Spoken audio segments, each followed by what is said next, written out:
yeah, I'm doing this video. I'm talking about Coppa. And this is a subject I've been stewing on for the last few days now, as these regulations are being forced onto content creators, whereby we will be required to mark every video we make as either made for kids or not made for kids. And I'm talking about this because it is important. And also, please note, these are my views and not legal advice, so don't take it as such. This is just my interpretation of the factors that Coppa has laid out for content creators. I am not going to go into the whole backstory, as there are other channels that do this much better than I can. What I want to focus on in this video instead are the factors used in determining who your video is targeted to. Excuse me. I am going to go through these one by one to try and avoid jumping around as much as possible. Also, excuse the audio, I am trying to fix it. This is as good as I can get it right now. I am still working on trying to improve that, so please be patient and good things will come. Okay, so the first one is subject matter of the video. And they've given us an example, such as educational content for preschoolers. So what is subject matter? According to the dictionary, subject matter is the topic dealt with, or the subject represented in a debate, exposition, or work of art. So if your subject matter is directed at children, then your video would need to be marked as made for kids. But even if it isn't directed at children, your video may not be safe from the FTC. Now, what's interesting is that in Section G of the FTC's FAQ, Section 2, sheds a lot of light on how the FTC determines if something is directed at children. And to be honest, the deck seems to be stacked against us.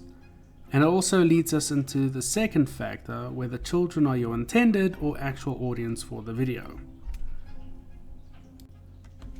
I have an online service that is intended for teenagers. How does Coppa affect me?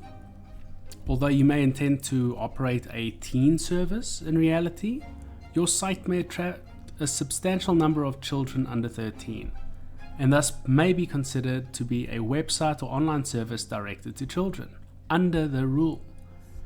Just as the Commission considers several factors in determining whether a site or service is directed to children, you too should consider that your service's subject matter, visual content, character choices, music, and language, among other things. If your service targets children as one of its audiences, even if children are not the primary audience, then your service is directed to children. Ooh, that sucks. In circumstances where children are not the primary audience of your child-directed service, the amended rule allows you to employ an age screen in order to provide Coppa's protections to only those visitors who indicate they are under age 13.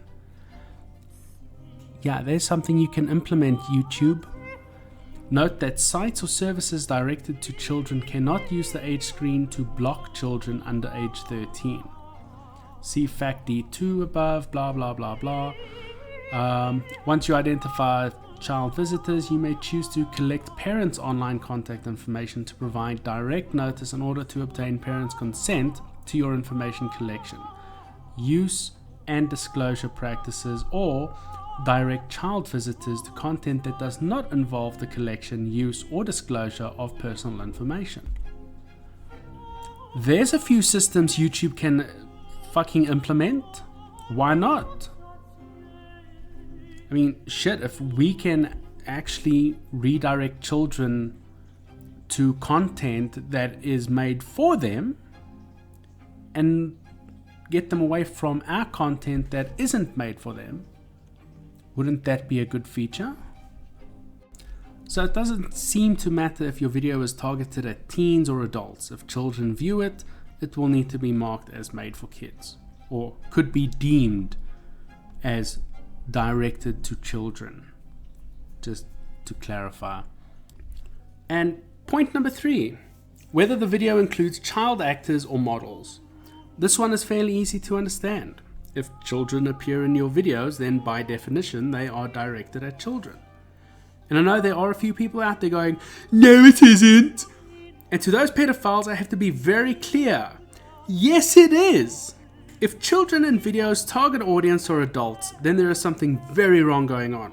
The only acceptable videos featuring kids with adults in mind as the target audience would be videos discussing ailments or diseases in children to help educate parents on these matters.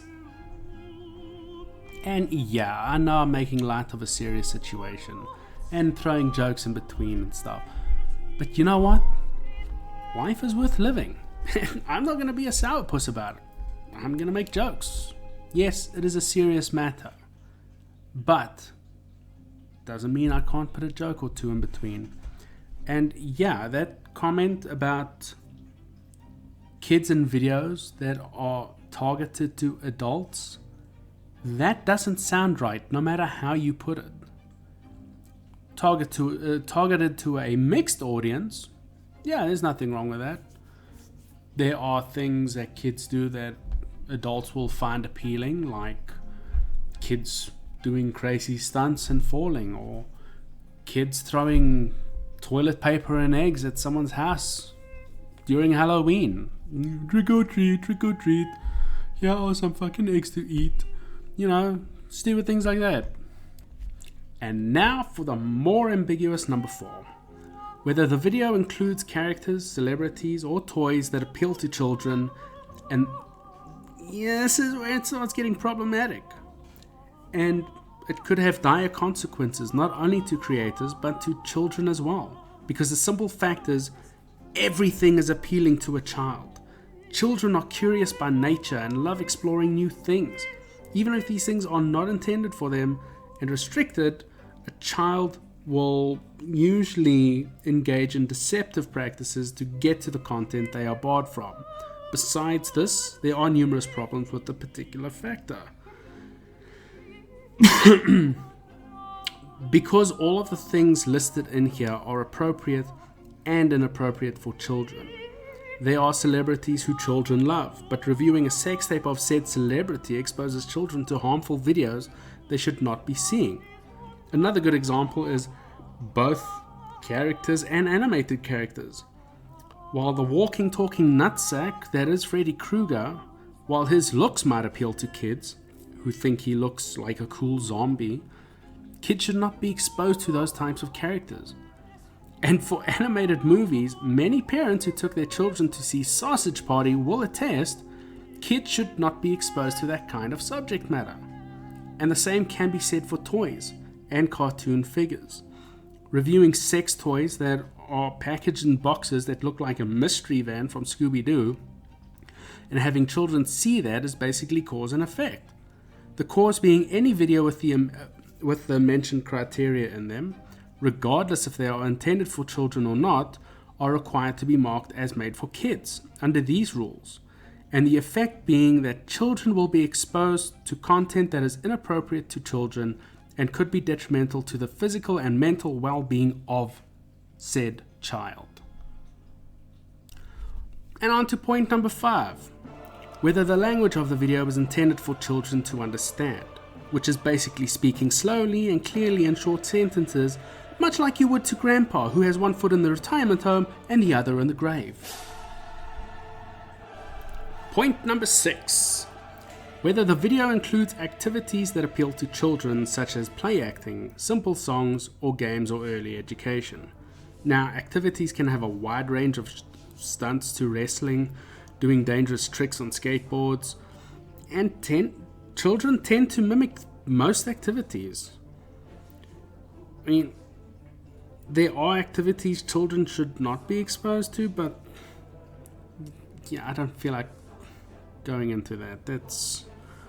That should be common sense for parents. Games are another problematic factor. Tabletop games and most board games are fun, but when it comes to video games, it's a different matter. Video games have ratings so parents can make an informed decision about what types of games they don't want their kids playing. It's also a way to help protect children from harmful content. You don't want your 8-year-old playing Grand Theft Auto 5 I mean, it's rated M for mature. Blood and gore, intense violence, mature humor, nudity, strong language, strong sexual content, use of drugs and alcohol. And by using the factors stipulated, any GTA 5 footage needs to be marked as made for kids because it meets the following factors. Children will find it appealing and watch it, making them part of the audience. Has characters in it and cartoon figures. It is a game and includes activities appealing to children like driving cars and crashing them. And it also has songs that play on the car radio, which leads me to factor number 7, whether the video includes songs, stories or poems for children. And spoiler alert, it's just as short as number 5. The vagueness of factor 7 is astonishing because if it has a beat, children will want to listen to it regardless of the warnings of foul language. Stories have the same problem. Telling your kid a bedtime story is acceptable, but telling your kid about the first time you lost your virginity isn't. And while poems for kids seem reasonable, it can be misleading because a poem can start out innocent and fun, but take a dark turn near the end. And lastly, any other information you may have to help determine your video audience, like empirical evidence of the video's audience, meaning if you experiment in your videos and find a correlation that thumbnails tend to do better and lure a younger and larger audience, and even if they are not intended audience, your video falls under made for kids. And while I agree with the FTC's Coppa regulation that children's privacy should be protected, I am worried they will do more harm than good. Not only are kids' channels at risk of shutting down and people's lives being ruined, but content that is not suitable for kids will need to be marked as for kids due to the extreme levels of vagueness and the determining factors which won't just expose kids to inappropriate content, but could have long-lasting negative effects on their overall physical and mental well-being. Now, while no solution is perfect, I do have a few ideas I'd like to share with the FTC and YouTube.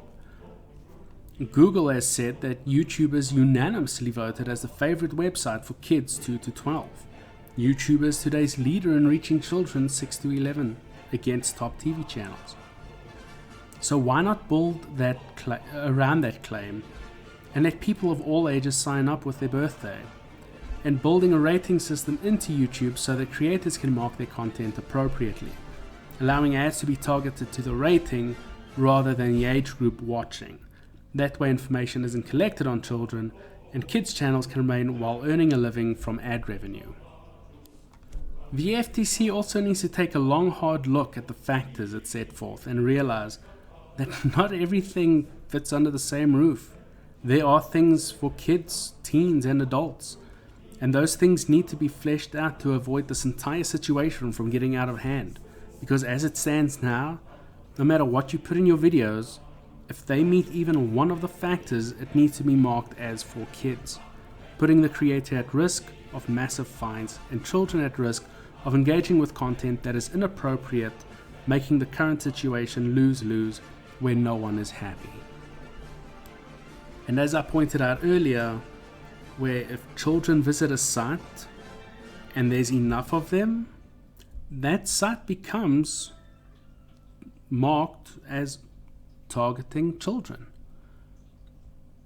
And this affects the entire internet, not just social media, not just YouTube. It can affect porn sites. If enough children decide to go on to, I don't know what fucking porn sites there are, but if they decide to go onto a porn site and they start making up a significant portion of the audience, then that channel owner or that website owner will now get into trouble because he is targeting kids with inappropriate content, even though he isn't actively pursuing kids with the content. And yeah, YouTube is partly responsible for this problem. Small percentage of YouTube creators targeting children with inappropriate content is another. The other cause is parenting, or the lack thereof. That's right, parents, I'm talking about you. Your bad parenting helped fuel this fire. Now, as much as I'd like to keep berating parents, it is important to remember that these factors are too broad and ambiguous. Covering the internet with the same blanket when it's so much more complicated than that. It threatens the well-being of children, as well as site owners and content creators alike. These rules need to be made more precise and target creators in a way that doesn't scare them into leaving YouTube or switching to making mature content to try and survive. But YouTube also needs to make an effort implementing a rating system allowing creators to more accurately set their content to their target audience, because to be fair, everything is appealing to kids, and kids content also appeals to a lot of adults. YouTubers can't collect data on children and don't have access to data collected by YouTube. The only thing it shows is more or less the age of the audience, which cannot be used in any way to identify children. So it's not fair to have creators punished for bad parenting going forward. And you can't really judge or accurately judge the age of your viewers either, because if kids are sharing the parents' devices, then that view doesn't count as a child viewing, because it's the parents' information on there, not the child's. And yeah, despite me trying to engage you in a more entertaining fashion, this is a serious issue with severe consequences for those found in violation. So please, go watch Ian Corzine. Sorry Ian, I'm butchering your name. But this guy's a social media lawyer, and even he can't really give advice on this shit. So while YouTube did put out a video advertising content creators to get a lawyer, to be sure, it doesn't fucking help if even the lawyers are confused by it. And the FTC has extended the period for public comment until the 9th of December 2019. So make your voice heard. And if you would like to help fight against the upcoming changes, please sign the petition, because this affects every creator in every country. And I will do my darndest to make sure I post this video link to every platform I can. If you stayed to the end, I really appreciate it. Thank you so much. Have a great day, and goodbye.